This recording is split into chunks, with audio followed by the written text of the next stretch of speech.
Hello my dear students, I am Poonam, your social science teacher, and I am again in front of you with part 2 chapter of town traders and craft person, our history chapter. Okay, before starting the chapter, let me tell you lost wax technique. Lost wax technique क्या होती है और ये किस तरह से trend में थी वो मैं आपको बता देती हूँ। पहले एक क्ले लिया जाता था, क्ले में होल कर दिया जाता था, उस होल से मोम डाल दिया जाता था, उसमें पोर कर दिया जाता था। जब वो मोम जम जाता था तो बाहर के क्ले वाले पार्ट को तोड़ दिया जाता था। जब वो पार्ट टूट गया है मोम का, जब वो जम जाता था उसके बाद दोबारा से उस पे आउटर कवरिंग करी जाती थी दोबारा से क्ले की।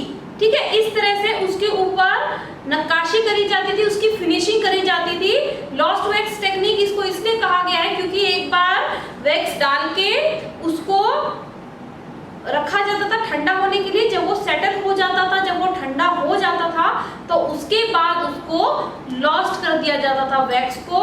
उसके बाद क्ले की कवरिंग को फिनिशिंग करके आकार दिया जाता था और उसकी अलग अलग तरह की स्टैच्यू बनाई जाती थी। आपके चैप्टर नंबर 6 के सेकेंड पेज पे है वो वैक्स की फोटो, लॉस्ट वैक्स टेक्निक की photo in a small box. ठीक है, अब आप पढ़ेंगे नेटवर्क ऑफ स्मॉल टाउन्स, क्योंकि ये चैप्टर किसके बारे में है? Town traders craft person. तो सबसे पहले हम पढ़ेंगे network of small towns. Small towns का नेटवर्क कैसा था, कहाँ कहाँ वो लोग जा रहे थे, कहाँ कहाँ से आ रहे थे और क्या क्या कामकाज हो रहे थे। 8th सेंचुरी ऑनवर्ड में क्या हो गया था? स्मॉल टाउन सेटअप हो गए थे, छोटे छोटे टाउन क्या थे? सेटअप हो गए थे 8th सेंचुरी से लेके।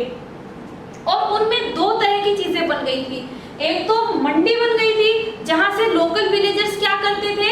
सामान ले आते थे और आके अपने गांव में उनको बेचते थे।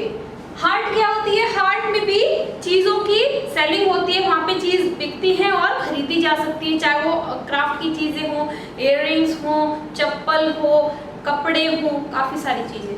ठीक है, सामंताज, सामंताज आपके हिस्ट्री में बार बार आने वाला है। सामंताज, सामंत को क्या कहते हैं? जमींदार। और मैंने आपको बताया था ये राइट हैंड होते थे किसके? राजाओं के। इनकी बहुत ज्यादा पावरफुल होते थे, इनकी बहुत ज्यादा डोमिनेंस रहती थी एक आर्मी में, एक प्रांत में, जहाँ के इनको हेड बना दिया जाता था। तो ये लोग क्या करते थे? सामंत लोग क्या करते थे? Collected tax from traders and artisans. ये टैक्स कलेक्ट करते थे। ट्रेडर्स मतलब जो सामान का लेना देना कर रहे हैं, इधर से उधर सामान लेके कोई पर्सन जा रहा है और उधर से इधर बेचने आ रहा है, उनके साथ ये टैक्स लेते थे, इनसे टैक्स कलेक्ट करते थे। और आर्टिस्ट लोगों से भी ये लोग टैक्स इकट्ठा करते थे, कोई पर्टिकुलर परसेंट की आप इतनी चीजें बेचेंगे तो इतना परसेंट टैक्स हमें इन रिटर्न देंगे। तो नेटवर्क ऑफ स्मॉल टाउन्स में क्या हो रहा था? मंडी थी, हाट थी, वहां पे सामंत लोग क्या कलेक्ट करते थे? टैक्स कलेक्ट करते थे और आर्टिस्ट लोगों से और ट्रेडर्स लोगों से ये जो पर्टिकुलर टैक्स है लिया जाता था। किसके द्वारा लिया जाता था? सामंत के द्वारा। सामंत को और भी क्या आप कहते हैं? जमींदार भी कहते हैं। ठीक है, लॉस्ट वैक्स टेक्निक मैं आपको बता चुकी हूँ। ट्रेडर्स बिग एंड स्मॉल, जब ये जो ट्रेडिंग थी ये बड़े लेवल पे हो गई कुछ टाइम बाद, तो वो किस तरह की हुई? ट्रेडर्स जो थे, जो सामान लेके अपने कैरावन्स में जाते थे, काफिलों में जाते थे, वो बहुत ही ज्यादा मात्रा में जाते थे, अपने साथ अपने पूरी फैमिली को लेके चलते थे। कैरावन्स वही होता है जब काफी सारे लोग इकट्ठे चलते हैं, उसमें इनकी फैमिली भी होती थी, जो आस पड़ोस के लोग हैं उनके साथ वो एज अ ग्रुप चलते थे और जिससे उनकी सेफ्टी भी रहती थी। किसी को कुछ हो जाता था तो एक दूसरे की देखभाल कर सकते थे रास्ते में, और हॉल्ट ले लेके चलते थे, रुक रुक के चलते थे। ठीक है, गिल्ड्स क्या होता है? गिल्ड्स ग्रुप ऑफ पीपल को कहा जाता है। तो दो फेमस गिल्ड्स थी उस टाइम में, जिनका नाम है मनीग्रामन एंड नाना देसी। मनीग्रामन गिल्ड्स है और नाना देसी भी गिल्ड्स है। गिल्ड्स क्या होता है? Group of people. ठीक है, प्रिंसिपल ट्रेडिंग ग्रुप कौन कौन से थे? चेटियार्स एंड मारवाड़ी ओसवाल। ये बहुत ज्यादा ट्रेडिंग करते थे, सामान का आदान प्रदान इन दो कास्ट द्वारा होता था, चेटियार्स और मारवाड़ी ओसवाल्स। ये लोग मैक्सिमम सामान खरीदते थे और बेचते थे। इंडियन स्पाइसेस जो थे वो इटालियन मार्केट में बिकने को जाते थे और इटालियन मार्केट में इनकी डिमांड ज्यादा हो गई। यूरोपियन कंट्रीज में क्या हो गया, भारत के स्पाइसेस को बहुत ज्यादा पसंद करा जाने लग गया।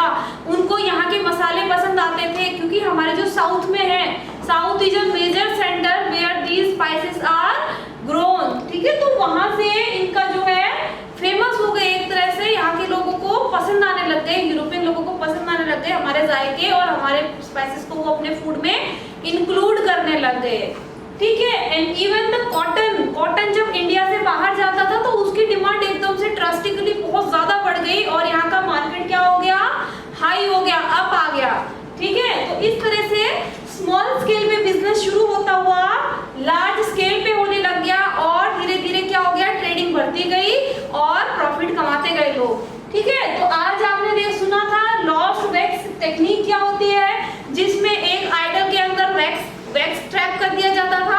जब वो सेट हो जाता था उसके बाद उसके बाहर के क्ले पार्ट को फोड़ के उसको क्ले को वैक्स को निकाल दिया जाता था और दोबारा से क्ले को फिनिशिंग दी जाती थी। स्मॉल टाउन्स जो थे 8th सेंचुरी ऑनवर्ड्स बिल्डअप हुए। मंडीपिका जिसको कहते हैं, हाट, दिल्ली हाट आपने सुना होगा, जहाँ पे बहुत सारा सामान मिलता है।